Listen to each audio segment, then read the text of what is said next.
And now, guys and gals, get ready to welcome our next speaker on stage. Please welcome President Nielsen, Mr. Prasoon Basu. Hi, good afternoon. Sorry, my voice is a little hoarse today, so you'll have to bear with it.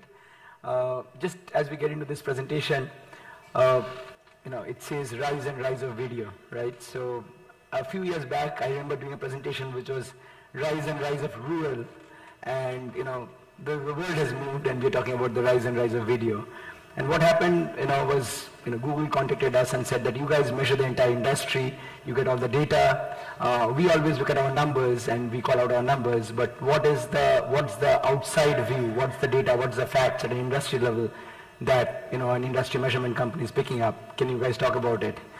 And then we started looking at the data, and like we were discussing, Rajan, I was quite surprised with the data that I'll talk about in the next 7-8 slides.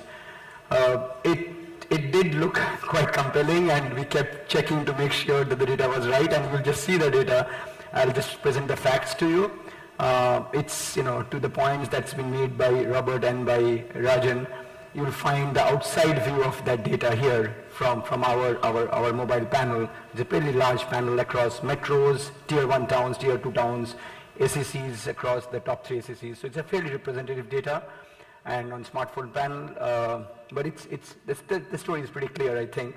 And like I said, it was inspiring and surprising to see the data.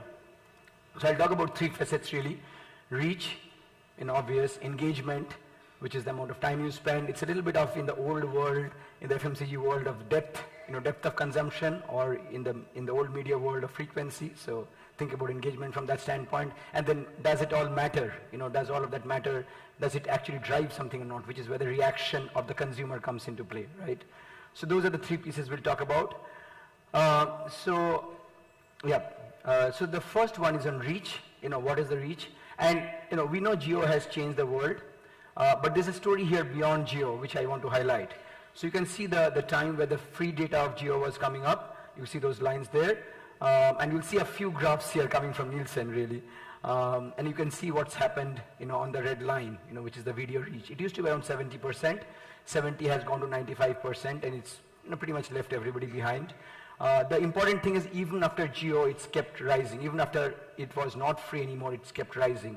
And that stickability is an important point for us to consider, that it kept rising beyond, when the plans were not anymore free plans. And it's 95%, which is almost ubiquitous, universal reach, right? So that's the reach story, frankly. You play a little bit more time on the reach, and this is also very, very interesting. I want you to spend some time looking at this slide. So overall, again, if I look at the pre-geo period and the current period, January 18, overall video viewing in terms of reach has gone from 77 to 95 out of the entire connected smartphone panel, right?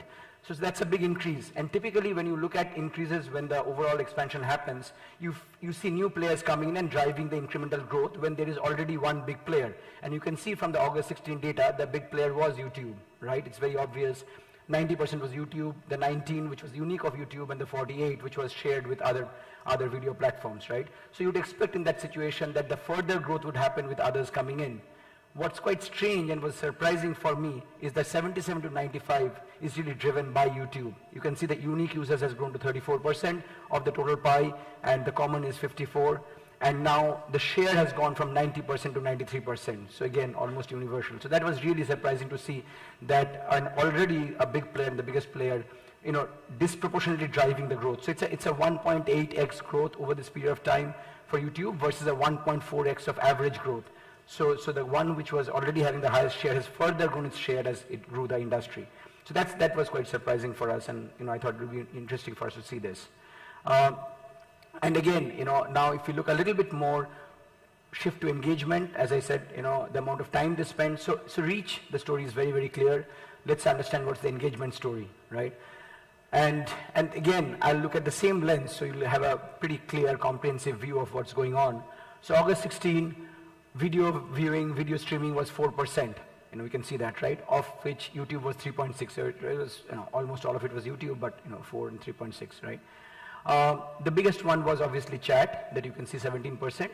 And that not monetizable, big one, what happens? Chat in share of engagement is 15% around the same place. But interestingly, the 4 has gone to a 12, and of the 12, 10 is YouTube, right?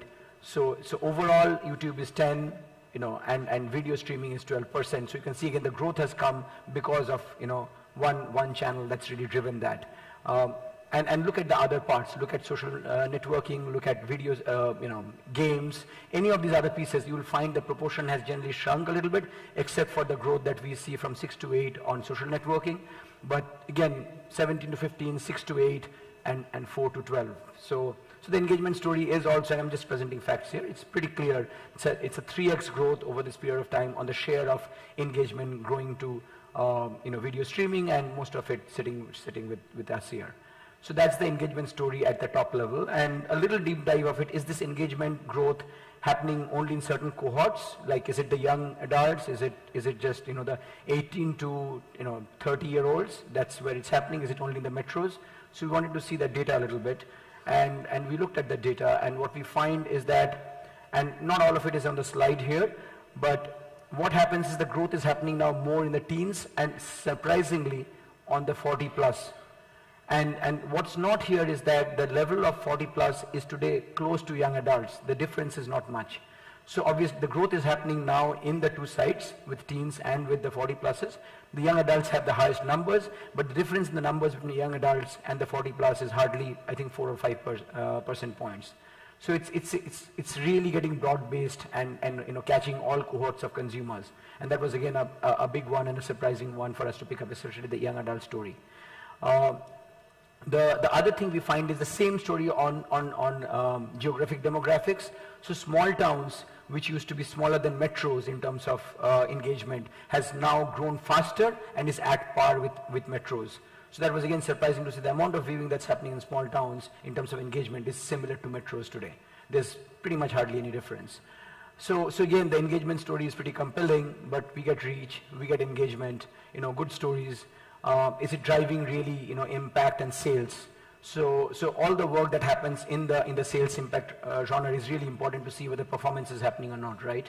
And if you look at a couple of scenarios, these are what we call MMT studies, matched market tests, where you look at markets where video is there or digital is there, and markets where digital is not there, and you compare it, and there is a controllable way in the stats world to really delineate out the effect. And when you do that, what we find is the effect of YouTube is 15% in terms of driving sales on top of their other media.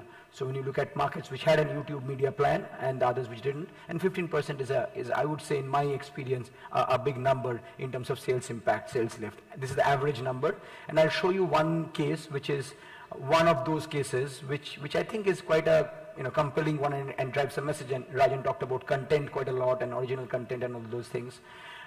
So if you look at one case from L'Oreal, I know L'Oreal is going to be up on stage shortly as well. So when you see only YouTube, you see a 15% lift. That's the media impact, right? When you bring the content and the media together, and when the content is created for the medium, so it's the multiplier effect of the content and the medium, you find that goes up to 30%. The reason this was a TrueView ad, and the reason this was very optimized was that the brand, the proposition, the name, and the benefit all came in the first 7 seconds or so. So it was really optimized for the medium, and then the effect of the medium and the channel and the creative all come together to get you a 30% effect. So that's the sales impact story that we saw. And my last slide really is in terms of a meta-analysis that we did, looking at all the what we call the MMM studies or market mix modeling studies, which is kind of the holy grail of how you look at delineating effects of different media plans, different channels, different creatives, and all of that stuff. And all kinds of inputs can be delineated through these MMM studies. And we've got a fairly large database of that, and we looked at it to see how does, in terms of ROI, and the biggest thing that you get out of market mix modeling studies, you can actually get the lifts, but you can get the ROI as well, because you're comparing everything on the same platform. Television, outdoor, print, digital, everything is on the same platform, right? So when you do that, then you can say, okay, what's the ROI versus the cost of one channel or one medium versus the other. And what we found out of our entire bank and meta-analysis of MMM studies was that if you take television as an index of 100, print comes out on the ROI at 51, And you can see online video, which is pretty much dominated by YouTube as we saw it, coming at 124, which is 24% more than television. So while in money's terms, television is still the biggest allocation goes in, but not just in terms of sales impact. I think we are starting to see, even from an ROI standpoint, cost adjusted, there's a bigger ROI that's coming from some of the digital mediums and in particular online video. And that's quite compelling. I was just thinking that, if we, Google was traded in the Bombay Stock Exchange, Robert, then I think many of us would want to, have a little stake in the property. So anyway, with that, I would close, and hopefully this gives a pretty clear outside industry view of what's going on in your world. Thank you.